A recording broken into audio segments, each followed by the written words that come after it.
What's going on, guys? So update video today, hopefully before it rains or anything like that, because it kind of looks like it might. No, we need to do an update on everything we got going on right now. I know we haven't uploaded in a little while. We've just been busy with other things. The Datsun 210 is considered sold. My guy is supposed to come pick it up Saturday, and this car is going to Charlotte, North Carolina to start its new life. It is going to get a restoration. So, you know, we did all the mechanical work, and I actually still have some videos of the Datsun of us working on it I never uploaded. So we'll make sure to upload those so y'all can see some more stuff we did. However, it's just kind of taking up driveway space. I'm not driving it. David's not driving it. And it's just been too hot. Like, y'all don't understand. We've had 3-digit weather here, and it's just been killing me. So, not a fun car to drive in the heat. This Corolla, we've started tearing it apart.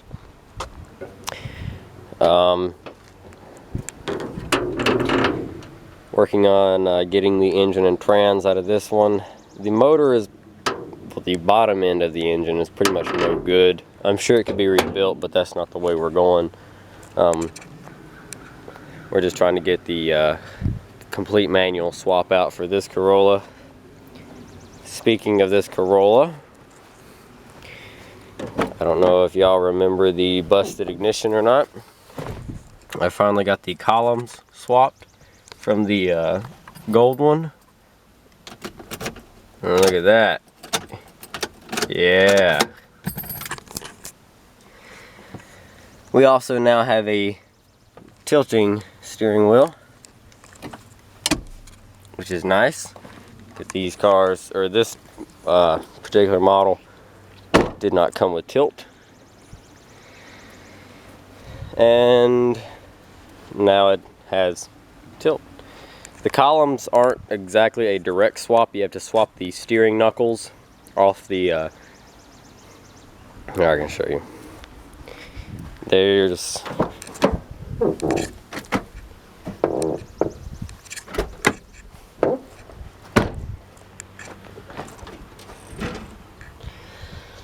steering knuckles down here. This is the one out of the car, and it actually doesn't unbolt right here. The base model one, which is this one, has no bolts. It's like a just made together type deal, while the gold one over there was bolted together. So I actually had to take all the little bolted pieces all the way out from the firewall up onto the column, and then the only part that was unboltable on this car was at the very end where it goes into the other side of the firewall. That piece would come out, so I had to take both those pieces out and swap them and use everything from the gold one to make it work in this one. But it went in there and we're good now. Moving on, the Accord wagon is about to get parked. We've got David a little pickup truck he wants to start driving, so we're gonna move on to that. We'll get videos up of it in due time. My Corolla, can't really tell now. I rear-ended somebody at work the other day. It scuffed the bumper up, knocked my corner light out. It pushed this headlight down and in. There's some stress marks in the hood now, and this corner light's not lining up, and the bracket broke and knocked the grill, broke the clips and everything. I was really unhappy. But it's all squared away now, and as good as I can get it for the time being. I mean, it still runs and drives fine. I still drive it every day. I drive it mostly because of the cold AC. But let's go back here. The guy that's buying the Datsun 210 is also interested in buying the E30, possibly for the right price. And if that's the case, we'll let it go. Hate to see it go, but we got a lot of stuff sitting around here right now, and someone should really take my wallet away from me and keep me off of Craigslist. because part of the reason we're having to, you know, try to get rid of a few cars is to make room. For example, I bought another Corolla. Yeah. So you can't argue with my logic behind this one, guys. I mean, other than the body being damn near perfect, here is the blemishes, which are limited to this quarter panel right here at the top where it meets the trunk. There's a crease. I think I can get most of that out. Fenders are perfect, hood's perfect, bumper's perfect. It needs paint, so it'll get a paint job. This mirror has been replaced. This is a power mirror car, which is kind of rare. It's got a dent right here in front of the gas cap door. I can probably knock a little bit more of that out. This is also a DX car, and this has the newer style door panels. This is a 97. So 97, most of the interior was the same. If you ever pay attention, the seats are a little bit different styled at the bottom, and the fabric's a different material than it was in earlier years. The door panels, as I mentioned, have I call it like a bulge to them up here instead of just being flat and plain, which is kind of a nice accent, really. I mean, these cars were just a little econo-box commuter from day one, but right before they dropped this body style in 97, they gave it a few upgrades that all the 98s and up got, which is kind of nice. You get the best of both worlds. As I mentioned, this is a power mirror car. It's got aftermarket radio in it. I'm having some issues with the AC controls. Nothing's wanting to come on. I can get the light for the AC to come on. The button will light up, but that's it. No fan, no nothing. And the compressor is not cycling, so I'm not even getting any air whatsoever. Like the fan doesn't come on, the AC doesn't come on, nothing but the light comes on. This has the overdrive 4-speed transmission, which if you know Corollas, this is the good automatic to have. The 3 speeds are kind of weak. Also, this is a 1.8 liter car, which is good. That's a good motor. The 1.6s aren't terrible either, they're pretty good. This car has 322,000 miles, but to look at it, I mean, it's not in bad shape.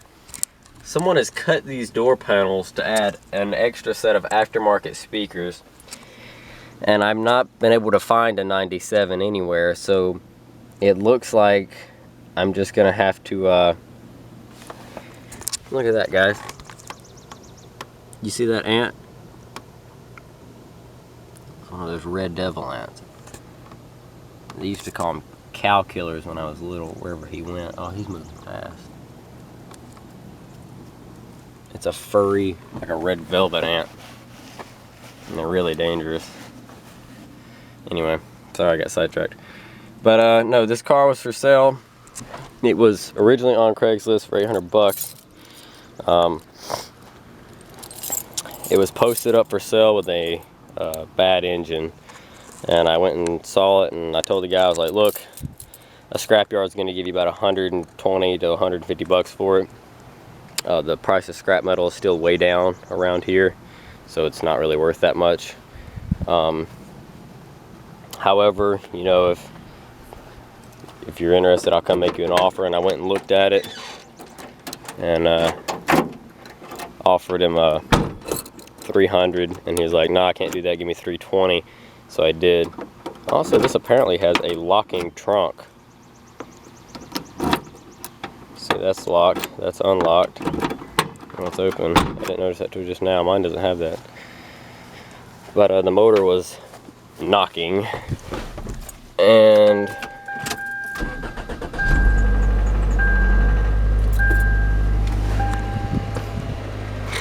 yeah. I think it's pretty much the same thing that's wrong with Charlene. Is just an oil pressure issue upon startup, because that sounds pretty decent to me.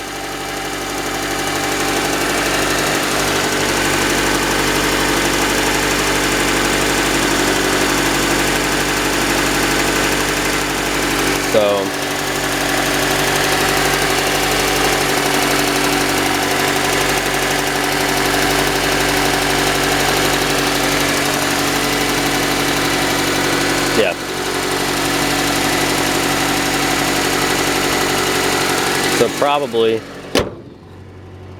what we'll end up doing is I will drop the oil pan, clean the sump out to start with, replace the oil with some thicker oil and maybe some Lucas treatment or Marvel Mystery oil, and new oil pan gasket, all that good stuff. Run some seafoam through the engine.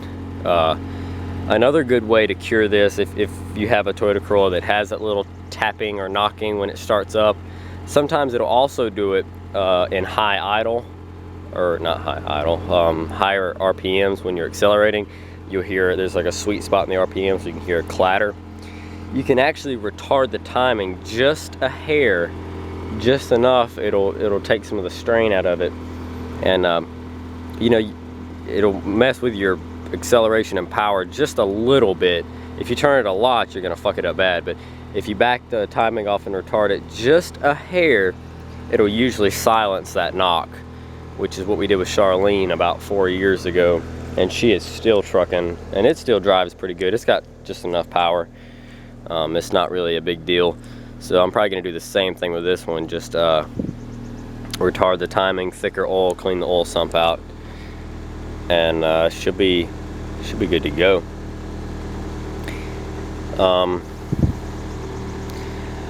That's really about it.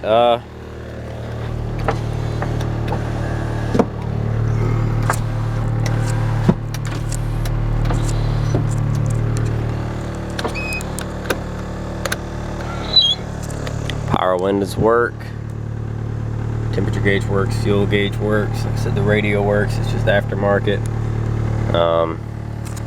Power mirrors all work.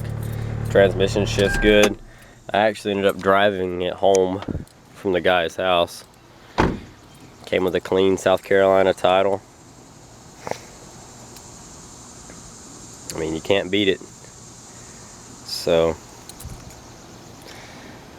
now I got to think of a name for this one. I don't know what to name it yet.